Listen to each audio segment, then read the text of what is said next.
Mapalad ang bumabasa ng salita ng hula. Mapalad ang nakikinig at tumutupad. Mapalad ang nahahapis at sila ay aaliwin. Mapalad ang nagugutom at sila ay bubusugin. Ang magtiis hanggang sa wakas, sila lamang ang maliligtas. Magandang hapon po muli sa ating pong mga taga-subaybay. So ngayong hapon po, tayo po'y magpapatuloy sa ating pong segment na ayon sa kasulatan, gabay sa mga kabataan. So ngayong hapon po, before po tayo mag-start, ako po'y babati ng ating pong mga viewers at the same time ng aking mga gustong batiin ngayong hapon. Kasi ngayong hapon po ay marami po nagsiselebrate po ng birthday. Okay? So una ko na pong babatiin dyan ang aking pong daddy, si Pablo de los Reyes, na kung saan ay nagsiselebrate ngayon ng kanyang birthday. So happy birthday daddy, kami nagpapasalamat na ikaw ay aming naging ama at kami po ay yung napalaki ng maayos. Ganoon rin po ay binabati ko rin po ang aking ninong, ayan, si Brother Dondon Argente, ang kanyang kapangalan, yan si Ninong Esmeraldo Argente. So shout out sa iyo Ninong, happy birthday sa iyo. Ganoon na rin po actually si Brother Benny Filomeno ay nagsiselebrate din po ng kanyang birthday. At ang apo ni Sister Tobias na kung saan ay member po ng ating children's department po doon sa kinder na si Jael. Ayan, ang anak po ni Sister Joy Tobias. So happy birthday po sa inyo. Kung may mga pabati po kayo, feel free po na mag-comment po kayo at akin po kayong babatiin ngayong hapon. Gana rin po, binabati ko po ang aking mga kako-teachers na kung saan ay aking mga kaibigan din, si Teacher Ishin, si Teacher Donna at si Teacher Dara. So next time matutuloy na po talaga ang ating meet up. Medyo full ang schedule po ng ating kapatid ngayong hapon, ano? So ngayong hapon po, hindi na po tayo magpapatumpik-tumpik pa. Ito po ay pangalawang part ng diniscuss po last week. So actually si Sister Sha at si Ate Bot po ang ating pong mga host nung nakaraang linggo para po sa ating segment ng Gabay sa Katotohanan ayon sa kasulatan, Gabay sa Kabataan. Mali yung caption na nakalagay. Anyway, para yan sa mamaya. So ngayon po, bago po tayo mag-start, tayo po muna ay manalangin. Ama naming banal na sumasalangit ka sa hapong ito, Panginoon, sa muli po naming pag-aaral ng mga inyong mga payo sa aming mga kabataan, gana rin po sa aming mga magulang. Nawa, Panginoon, yung Holy Spirit ang palagi pong gumabay sa amin upang ganun, Panginoon, na ay mga gagawin ay maging kasang-ayon lamang sa inyong banal na kalooban. Nawa ang aming mapag-aaralan, Panginoon, sa hapong ito ay patuloy namin magamit upang sa ganun, Panginoon, mapalakas po namin ang pananampalataya ng bawat isa. At may handa po kami sa inyong ikalawang pagparito.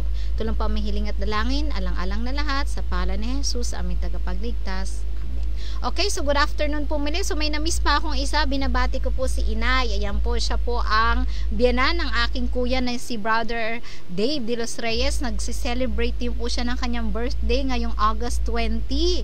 So sa lahat mo na may kaarawan, ito po ay isang malaking pagpapala at nawa inyong kalusugan at panibagong buhay ay ilaan po natin sa paglilingkod po sa ating Panginoon para naman po pagdating niya, masasabi ng ating pa, well done, okay? My faithful servant. Ayan.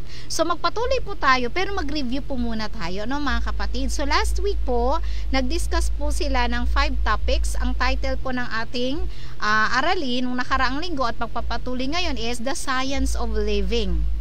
So alam naman po natin na sa ngayon may mga scientist din po na mga Kristiyano at may mga scientist din po naman talaga na hindi naniniwala sa ating Panginoon. Ngunit alam po natin na ating katawan ay nilikha para tayo ay maglingkod sa Kanya. So hindi ibig sabihin na kung ano na lang yung kakainin natin kasi ito yung magpapaligaya sa atin at ano yung nagsasatisfy sa atin, ay yun na lang po yung iluloob natin sa ating katawan. So tandaan po natin, ang ating katawan po, ito po ay templo ng ating Panginoong Diyos. It means, dapat po lahat ng ating kinakain o ano man ang ating iniinom, dapat ito po ay nakakaluwalhati para po sa ating Panginoon. Kasi po ang ating katawan ay hiram lang po natin sa Kanya. Ito po ay temporary, pinagkatiwala. Kaya minsan, may mga tao na inaabuso ang katawan, kayo po ay nagkakasala sa ating Panginoon.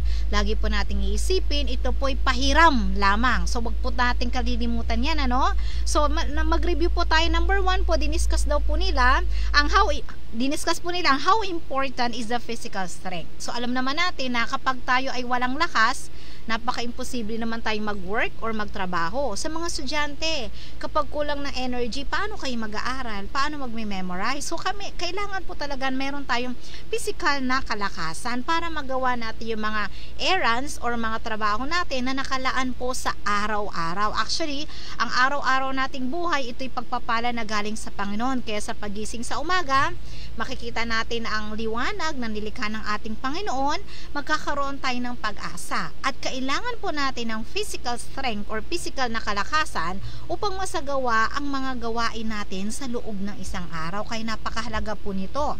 Pangalawa po is, how can the young people promote physical health? So bilang mga kabataan, alam naman po natin mga kabataan, lagi nilang iniisip na bata pa naman ako, malakas pa naman ako, so parang kaya ko pa yan. Kahit anong gawin ko, kahit anong kainin ko, okay lang. Pero alam niyo po ba mga kabataan, hindi po kayo ligtas.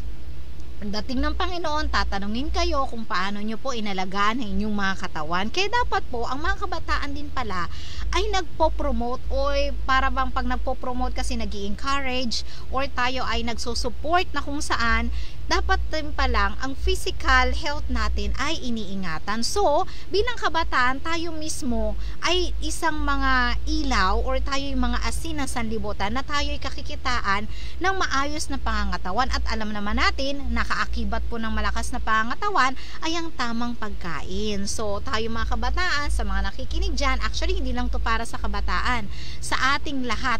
Okay? Kasi alam naman natin na tayo ay responsible kung ano man ang ating kinakain or iniinom. So, dapat tayo mismo mga, lalo na tayo mga nandito sa Seventh-day Adventist Church, dapat tayo mga kauna-unahang nagpo-promote ng tamang physical health.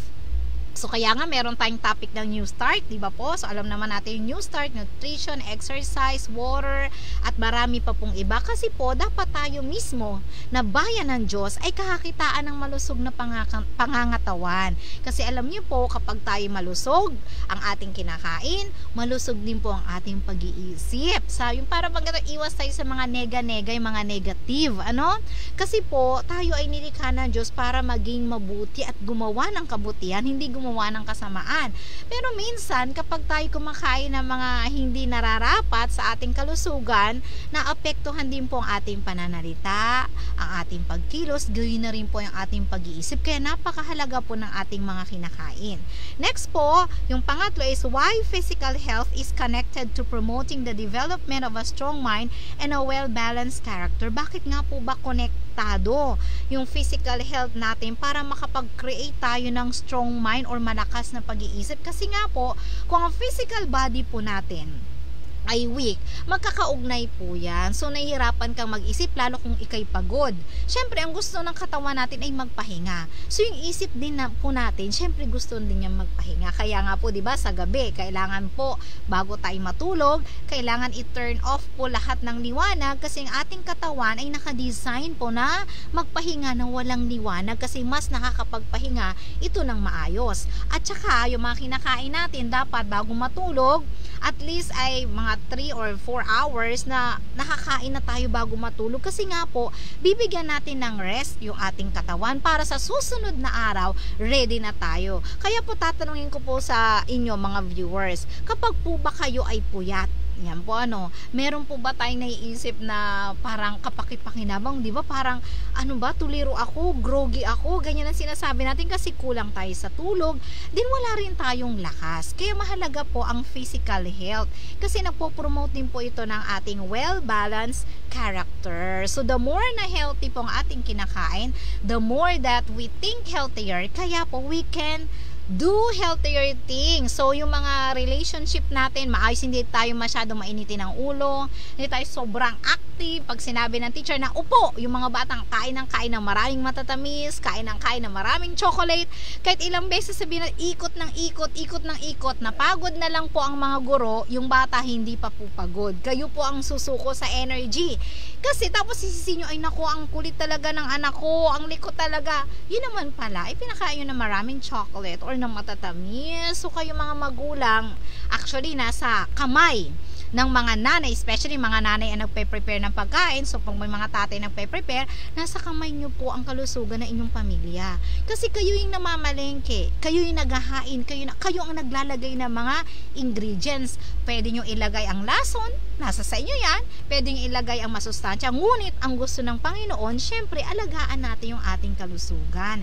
Kaya kapag kayo namamalengke, mga nanay, actually ako nakaplano kasi yung aming pagkain. So, pinaplano ko na yan a week. Okay? So, 1 week yung plan. Ano yung mga kakainin namin, ano yung mga bibilhin ko, ano yung lulutuin ko. Para po maiwasan na, halimbawa na walang kayo ng stock sa ref, magpapadeliver na lang tayo ng fast food. Alam naman po natin na hindi maganda sa ating kalusugan ang mga ganitong panandaliang pagluluto at mga kinakain. Kasi po yung cholesterol niyan, minsan po yung mantikang ginagamit ay nire-recycle, which is nakakos po ito ng iba't ibang mga karamdaman. Kaya mag-ingat po tayo sa ating mga kinakain. Next po, number 4, how can our young people stay away from disease and crime? Ayan. Actually, kung tayo pag-aaralan natin ang siyensya ng ating katawan, ito po hindi ito nalalayo, no? Minsan sinasabi, mga Adventist, masyado namang health conscious. Pero alam niyo po ba, ang pagiging health conscious namin, at kayo rin, nawa, ay nakabase naman po ito sa science. Okay? Sa science, kaya nga diba po, mga call center agent, ang mga problema po nila yung sobrang puyat, marami po sa kanila nagkakasakit, at may mga tao pa pong namamatay kasi nga po kulang sila ng pahinga.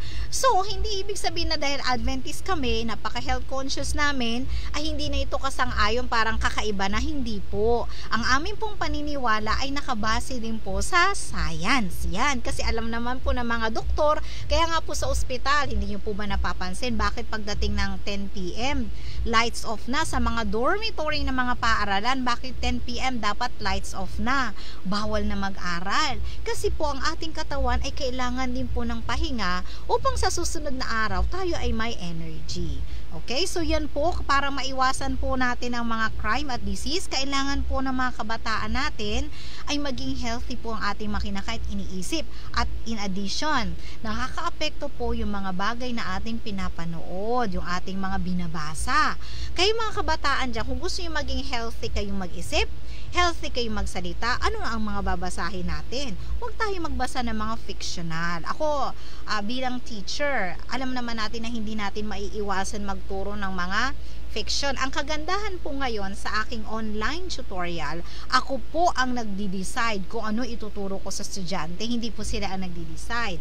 Unless magpapatulong ng literary interpretation. Pero sa lahat po ng aking pagtuturo, mula bata hanggang matanda, lahat po ng itinuturo ko ay non-fiction. Meaning, puro katotohanang istorya. Hindi po ako nagtuturo ng mga fantasy. Gusto ko po kasing ma-enlighten sila sa mga factual thing na kung saan hindi lang nila magagamit through academic, pero magkakaroon din sila ng kaalaman kung ano ba yung talagang nangyayari sa sanlibutan. Kasi po yung mga nakikita po natin sa social media, ayan po ay mga peke. Hindi ko naman sinasabing lahat. Ang ibig ko pong sabihin, may mga tao na nagpipicture-picture, nagma-my day, nagfe-flex na sobrang saya, sobrang bongga. Yung pala, pagkain ng kabilang table, yung pala, bakasyon nila mga 5 years ago, kasi gusto nilang ipakita yung fake things. So, tayo pong mga Adventist, tinuturuan natin na ating mga kabataan na mag-rely sa mga totoong bagay. Mga bagay na tangible, at we're looking forward for spiritual things kasi hinahanda natin sila para ma-prepare sila sa mas mahirap or mabigat na pagsubok na kakaharapin nila. Pero kung nasanay sila sa mga superficial o yung mga fantasy o mga hindi makatotohanan, so akala nila hindi na sila papawisan kasi nakashield sila. Akala nila sa school hindi na nila kailangan gawin yung mga bagay na mahirap. Pero yung totoo po, ang totoo po, mahirap pong mabuhay sa sanlibutan kung kayo po ay hindi handa. Kaya po ang programang ito ay naghahanda po sa ating mga kabataan para magkaroon po kayo ng apat na aspeto na well-balanced ang ating buhay. Hindi lang puro pag-aaral, hindi lang puro tayo mga social life, kailangan din natin ng spiritual things kasi ito po yung magpapalakas sa atin. May mga bagay na minsan hindi natin naiintindihan, parang kaya ko ba? Pero kapag meron kayong Panginoon at puno kayo ng mga aral, kayo po'y magsusurvive. Hindi nyo iisipin na stress ako, magpapakamatay ako. Hindi po, kasi healthy po and well-balanced po yung inyo pong buong pagkatao. So ngayon, punta na po tayo sa number 5. Sabi daw po dito sa number 5, sabi ni Ellen White, when does the practice of temperance and self-control start or learn? Saan daw po ba nag-uumpisa ang temperance? Pag sinabi po natin temperance, ito po yung pagtitimpi at saka pinagsama na rin yung self-control. Kasi po, pag sinabing temperance, pagiging moderate, halimbawa, kailangan kong kumain ng rice kasi gutom ako. So, kailangan kong magkaroon lang ng kung ano lang yung minimum na dapat ko. Pero minsan kasi ngayon, lalo sa Pilipinas, ito yung pinakamalaking problema natin, nauso po ang only rice. Kaya nga po, di ba, nagfi-flex kayo na yung katawan nyo na medyo payat pa, naglalagay kayo ng caption, hindi pa uso ang only rice. Nung nauso na yung only rice, nagsilubuhan na tayo. Yan po ang naging problema ngayon. So, nawawala na po yung ating pagtitimpi. Lalo na kung nakikita natin, wow, parang masarap, parang inviting yung pagkain. So, it means, pagka natitempt na tayo or tayo ay naa-attract na kumain, kailangan tayo talagang manalangin. Alam niyo po ba, itong ating dila ay napakahirap makontrol. Kasi nga po, di ba, sa pagkain, parang nararamdaman natin pag nakakain tayo na masasarap, shout out dyan sa mga hilig kumain na masasarap, parang ang sarap ng pakiramdam. So, magbibigay lang po ako ng konting karanasan. Actually, may estudyante po ako dati, nung nagtuturo po ako sa kanyang room, every Saturday night po, nagtataka ako sa kanya, sabi niya, teacher, after our class, sabi niya ganyan, I will drink some beer and I will put some ice. Tapos tinanong ko siya, why do you drink beer? What do you feel? Sabi niya, pagka umiinom daw siya ng beer, para bang nawawala lahat ng problema niya, parang nare-relax siya. Ayan, kasi nagkakaroon po tayo ng nakokontrol na po kasi ng taste natin yung ating brain, which is wrong. Dapat mas mataas yung ating isip kesa sa ating labi o sa ating mga dila o sa taste. Kasi po, mas mahalaga yung anong ikakabuti ng ating katawan. Kaya nga po, di ba sabi nila, bakit yung iba naninigarilyo? Bakit yung iba ay umiinom? Sabi daw nila, pag naninigarilyo daw sila, nawawala daw ang stress nila. Ito lang po ay piniwala lang po nila ang kanilang sarili. Pero ang katotohanan, if we will go to medical things, ito po ay hindi totoo. Ito po ay lalong nag-a-add ng stress. Isipin nyo, stress na kayo, nanigarilyo pa kayo, nagkape pa kayo, nag-chocolate, lalo kayo hindi makakatulog, lalo nyong may isip ang problema ninyo. Pero, kung hindi kayo iinom or kakain ng mga ganitong bagay, masarap matulog. So, positive tayo, makakapag-isip tayo ng mabuti, at sabayan natin ng panalangin. Okay? So, ito daw po pala ang pagkakaroon ng temperance or self-control ay nag-uumpisa sa early life. From childhood, sabi nga daw po dito, from cradle. So, meaning, pag cradle, habang nasa crib. So, meaning, from infancy, habang ang mga babies pala ay maliliit pa, dito pa, ay natitrain na pala ang mga bata para magkaroon po sila ng temperance. Ayan. Actually, may nakita ko sa social media, isang bata, sobrang taba. Overweight siya. Kasi yung mga magulang, yung anak, hingi ng gatas, sige latos, tuwang-tuwa sila ng lobo. Pero nang pina-check up nila yung bata, parang 5 years old ito po'y may sakit sa puso. So tayo mga magulang, since yung mga babies natin, wala pa po silang kaalaman kung paano sila mag-control. Tayo mga magulang are responsible. Tayo ang may responsibility para po sa kanilang mga i-intake. Kaya maging maingat po tayo. Tapos iiyak-iyak tayo kapag yung anak natin nagkasakit. Or, mami, ang sakit ng ngipin ko. Paano? Bumili kayo ng chocolate. In-stock nyo sa ref. Nang wala kayo, kumain. Diba? Naiintindihan nyo po ba mga kapatid? So mga magulang, mag-ingat. At kayo din po, turuan nyo yung mga anak ninyo kung anong tamang self-control habang bata pa. Okay, what else? Yung paggamit ng gadget. Diba? Sa atin din yan. Kung wala tayong rules sa ating tahanan, yung mga bata feel free. Yung kayo rin nga, gumagamit ilang oras, tapos yung mga bata, pipigilan ninyo. So, dapat makita rin sa atin bilang isang halimbawa, at the same time, bigyan natin sila ng time management para hindi po sila magkaroon ng addiction. Kasi alam nyo po ba na nakaka-addict ang social media? Hindi nyo lang po napapansin. Pag nag-scroll kayo ng 10 minutes, nakikita nyo, 2 oras na pala ako nag-scroll dito. So, nawala na po yung self-control. So, isipin po natin kung paano po natin ginagamit ang ating time. Ito po ay pagsusulit din po natin sa Panginoon. Kung how do we spend our 24 hours, paano ba yan ginagamit? Kayo din ay tatanungin ng Panginoon sa kanyang muling pagparito. Okay? So, dapat po ay tinitrain na po ang mga kabataan habang sila ay babies pa, no? So, magbibigay lang po ako ng isang example. Actually, nung ako po ay nagkaroon ng baby, ayan na po si Alexis Di Camacho, ngayon po ay 16 years old. Nang bata po siya, ay hindi ko po siya pinakain until 2 or 3 years old ng karne. Hindi ko po siya pinakain, puro fruit and vegetables lang po ang pinapakain ko sa kanya. At the same time, hindi ko po siya pinapakain ng kahit na anong matatamis. And then I observe na very mabait talaga si Alex sa loob ng church. Hindi siya yung batang patakbo-takbo, pagala-gala, yung hindi mo alam kung saan pupunta, baka tumawid ng kalsada. Lagi lang po siyang nasa tabi ko. Ngayon po wala na sa tabi ko. Si teenager na, may mga group of friends na siya. Pero nang siya po ay bata pa or habang baby siya, tinitrain ko po. Ako po niya nagdi-decide kung ano yung kakainin niya, kung anong iinumin niya, kasi tayo po ang nagko-control nito. Hindi naman po nakakabili ang baby ng chocolate, di ba? Hindi naman po nakakabili ang baby ng soft drinks. Pero bakit nakikita natin, maging frank na po tayo, may mga parents, 1-year-old lang yung baby, nasa crib pa. Pagka humigop naman talaga ng coke, di ba? Tapos ay tuwang-tuwa yung mga magulang, grabe, nagko-coke na agad yung anak ko. Tuwang-tuwa tayo. Alam niyo po ba na tayo tatanungin ng ating Panginoon sa murang edad, bakit niyo pinapakain ng lason or pinapainom ng lason yung mga anak? Tapos pag nagkasakit, nananalangin ko, Panginoon, pagalingin niyo po ang aking anak. Pero i-discuss din natin yan. Ang Panginoon po nakikinig din sa ating panalangin, pero hindi ibig sabihin na gagawa tayo ng paraan para tayo magkasakit. So maging maingat po tayo, And then, isa pa rin po, punta po tayo di sa, nagkakaroon din po kasi ng proper training ang ating kabataan sa loob ng tahanan. So, kung ang mga parents, tinitrain po sila magkaroon ng masinop na trabaho. Yan, nung ako'y elementary, laging binabanggit ng teachers namin na, sino dito ang cleaners? Okay? So, dapat, pag gumawa kayo ng isang bagay, dapat pulido. Pag sinabing pulido, hindi basta-basta. Dapat hindi ito mediocre. Hindi siya average. It should be excellent.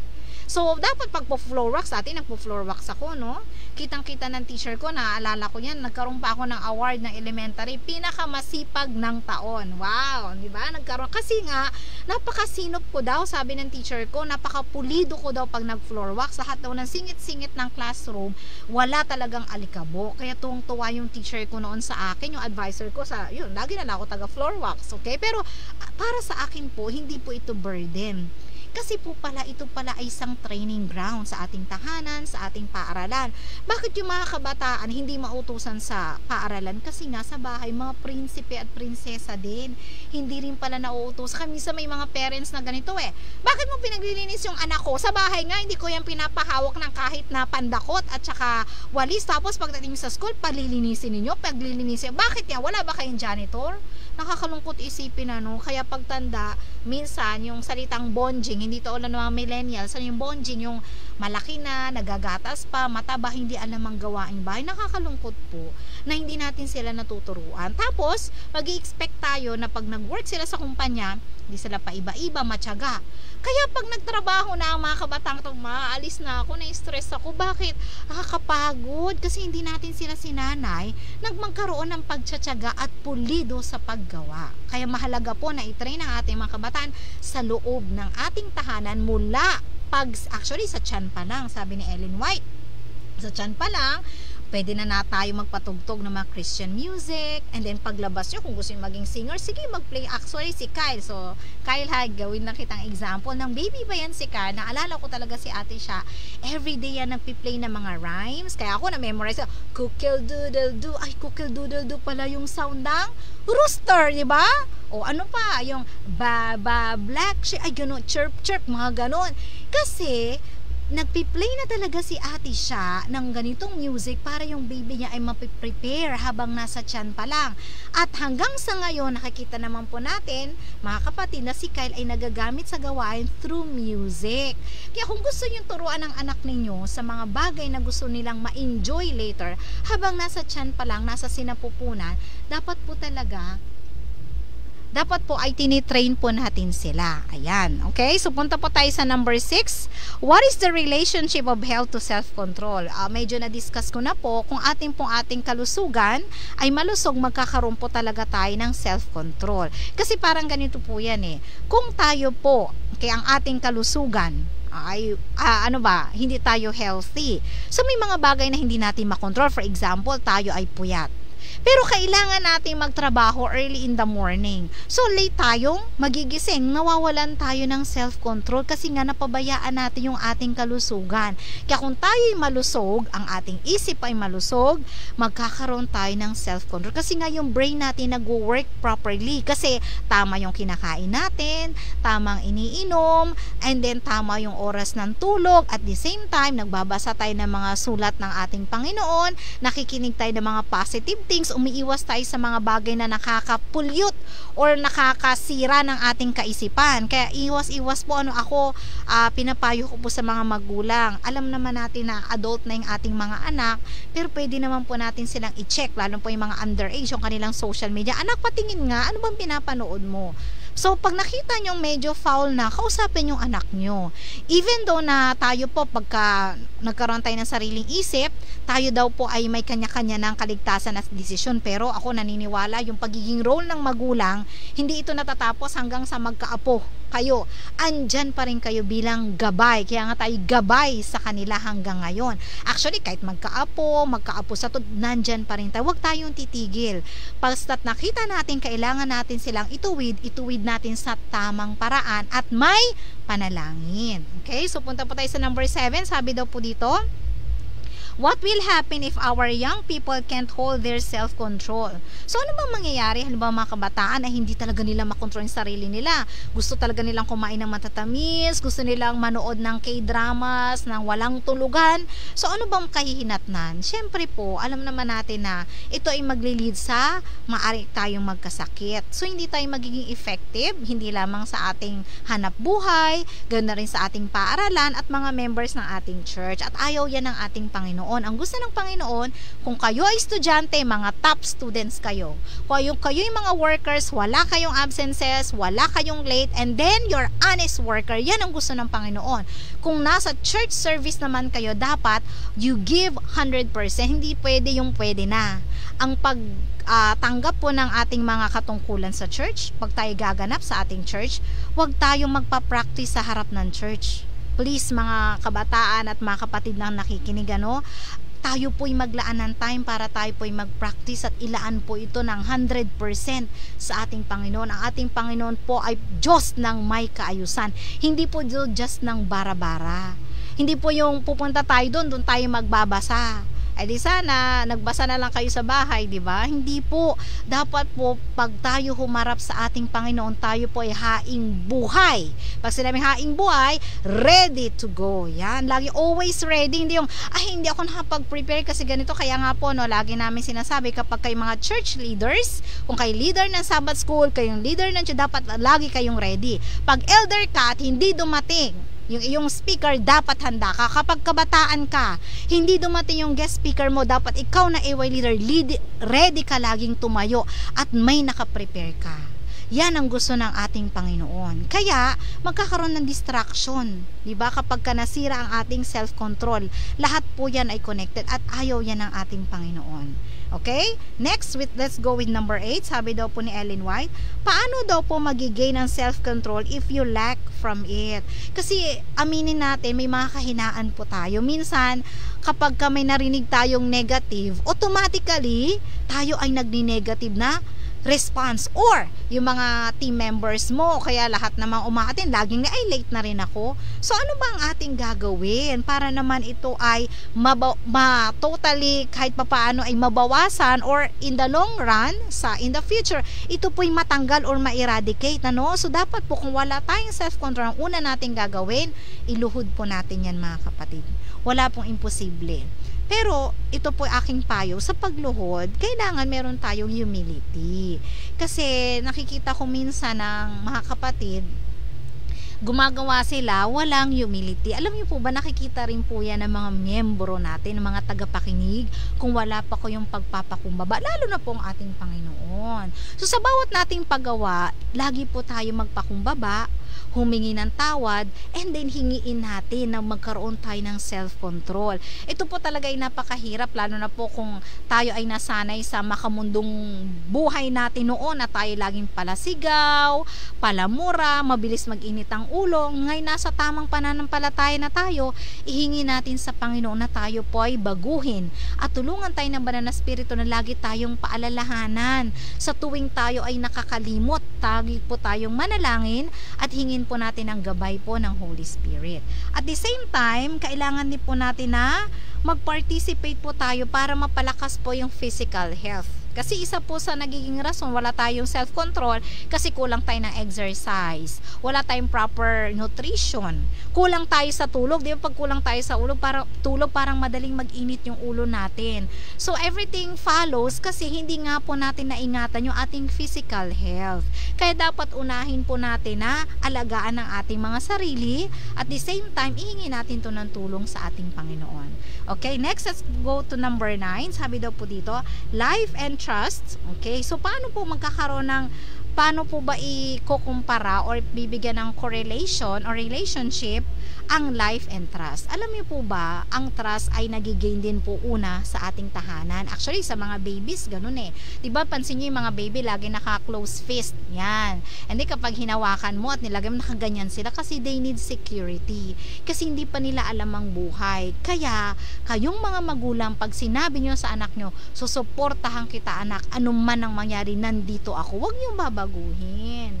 Kasi meron akong estudyante nag-post sa social media ngayon, a while ago lang, nakagraduate na siya, if I'm not mistaken, magna cum laude, kasi nung high school siya, parang top 1 siya sa school, and then yung mother niya ay isang pulis, pero bigla siya nag-post, nagulat ako na parang naiinggit daw siya sa mga anak na kapag lumapit sa nanay ay umiiyak, tapos merong shoulder to lean on.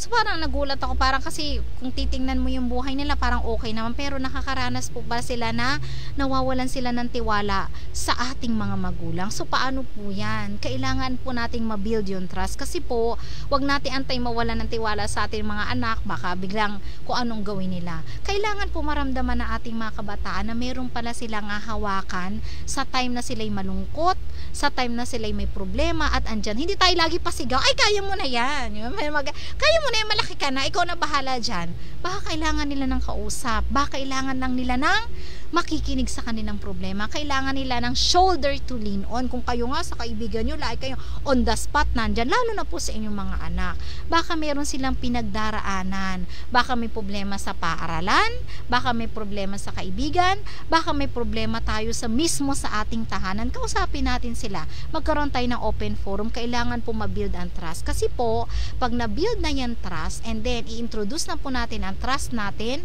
una sa Panginoon. Syempre mga kabataan, minsan kumukuha kasi sila ng lakas sa kanilang mga parents kung sakali. Okay, let's go to the worst thing na hindi natin maiwasan. Kung sakali naman na hindi nyo talaga makita yung trust na gusto nyo makita sa inyong mga magulang, huwag kayong manghinaan ng loob. Andyan yung ating best friend na si Jesus Christ, na kung saan 24 hours, 24/7, 365 days, ready to listen anytime, anywhere. Anytime pumikit ka lang, humihi ka na tulong, nandyan yan. Huwag kayong masyadong malulungkot. Andyan ang ating Panginoon. Sabi nga nila, kung saklo Nagluba na kayo ng lahat, iniwan kayo ng jowa nyo, ng boyfriend nyo, binakfight kayo ng best friends nyo, nawalan kayo ng trabaho, tinakwil kayo ng magulang nyo, para bang dead end na? Hindi po. Andyan pa po ang ating Panginoon. Hindi po siya tumitigil para po kayo ay tulungan at hawakan ng inyong kamay. Kayo po ang wag bumitaw. Ang Panginoon po hindi bumibitaw. Laging nakahawak yan, tayo lang po ang bumibitaw. Wag tayong bumitaw. Kung sakali man ang buong mundo ay tayo ay iwan, andyan po ang ating Panginoon. Di ba may kanta tayo na kung kamtan mo, di ba? Yung iba naman talagang iniwan, andyan ang ating Panginoon. Laging sasaklolo yan. Okay? So next po is number 10. Ayan, malapit na po tayo. So kung may mga pabati po kayo, no? So tinatawagan yung aking asawa, baka may pa-shoutout dyan. Okay, so number 10 po is, how can be our youth understand the greater opportunities given to them by our Lord? So paano nga ba kaya nila maunawaan na binigyan pala sila ng malaking mga oportunidad para naman makapagsilbi o makapaglingkod sa ating Panginoon? So dapat po kasi tayo magtiwala. May iba-iba po tayong talento. Okay? So dapat gamitin natin yung ating skills para sa papuri sa Kanya.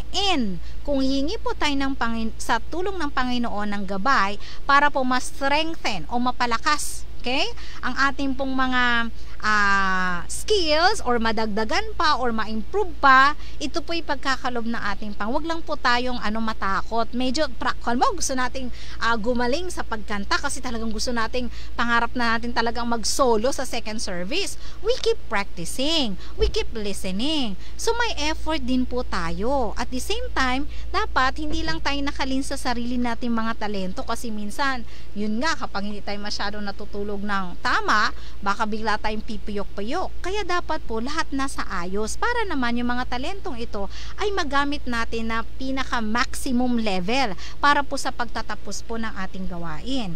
And then, wag po natin kalimutan na ang ating lahat na ginagawa ay dapat sa ikapupuri lang po ng ating Panginoon. Hindi, minsan po kasi, parang gusto natin, diba, after natin umawit, minsan gusto natin, naririnig na, ang galing naman sister mo kumanta, ang ganda ng boses mo, sana ako din, parang ang galing ko talaga. Hindi natin naaalala na yung mga talento pala na binigay sa atin ng Panginoon, galing sa Kanya, hindi po yan galing sa atin at in-snap lang, in a wink of an eye, pwede po yan mawala. Kaya ito po dapat lagi nating ibinabalik sa Kanya. So kung magaling tayo sa pananalita, magaling tayo sa Biblia, actually mas i-improve pa po natin. Huwag po tayong manatili sa ganitong kalagayan. Ako nga po natutuwa kasi yung aking asawa naglulunsad po ulit ng bagong programa since siya po ay nakatapos po sa pagtitraining po sa Red Cross. So magtatayo po kami ng another po ng paglilingkod. Ito po ay sa aming Pathfinder Medic Response Unit na kung saan magkakaroon po kami ng mga trainees para po sa panahon ng kagipitan or emergency, tayo po mismo sa loob ng church ay marunong kasi alam naman po natin ang buhay ay mahalaga. Mas gusto kaya natin na sama-sama tayong buhay na sasalubong sa pagdating ng ating Panginoon. Sino po ba yung ayaw ng ganyan? Syempre po, lahat po tayo gusto natin. Kaya po dapat tayo ay magpalakasan. Okay? So, babasa po ako ng mga ilang talata na pwede po mag-inspire sa ating mga kabataan. Kung may mga Biblia po kayo, pakibuksan po ito sa 2 Peter 1 verses 6 to 8. So, samahan niyo po akong buksan sa 1 Peter 1. Okay? So, 2 Peter po pala. 2 Peter 1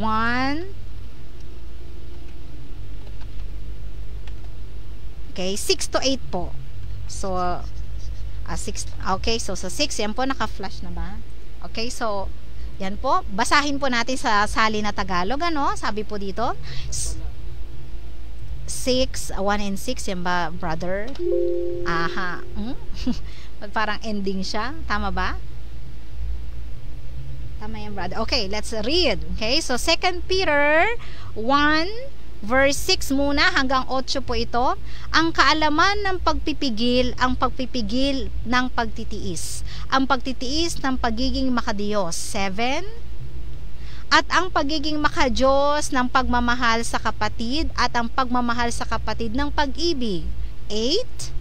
sapagkat kung ang mga bagay na ito ay nasa inyo at dumarami, hindi kayo magiging mga walang saysay o mga walang bunga sa pagkakilala sa ating Panginoong Hesukristo. Ayan, napakaganda ng talata. Kung meron pala tayong pagpipigil, meron tayong pag-ibig, ay nadadakila rin po ang ating Panginoon. Ito po may saysay.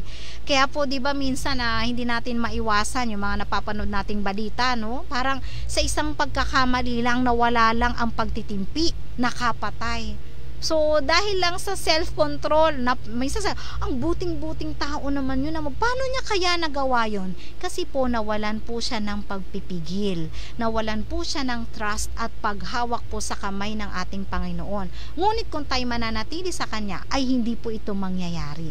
Okay, basa pa po tayo ng iba pa pong talata.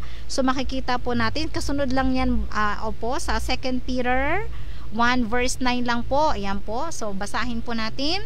Sapagkat sino mang wala ng mga bagay na ito ay bulag, at ang nasa malapit lamang ang nakikita, at nakalimutan na siya ay nilinis mula sa kanyang dating mga kasalanan. Ayan, dapat po maging bagong nilalang na tayo. Kung dati tayo ay nakikita lang natin yung mga short things, ngayon dapat pagka iba ito ay ginawa ko, ano kaya magiging consequences? Dapat po tayo ay nakatingin po sa future. Kasi po pag tayo binago ng Panginoon, isa lang na po ang ating ultimate aim. Ano po yon? Doon po ay makasama tayo doon sa langit na bayan ng ating Panginoon. Ngunit kung wala tayong pagtitimpi, baka po tayo ay mabulig sa kasamaan, na kung saan ito naman po ay dapat na maiwasan natin kung tayo lamang ay naniniwala na tayo magtiwala sa Panginoon at wag tayong bibitaw sa Kanya.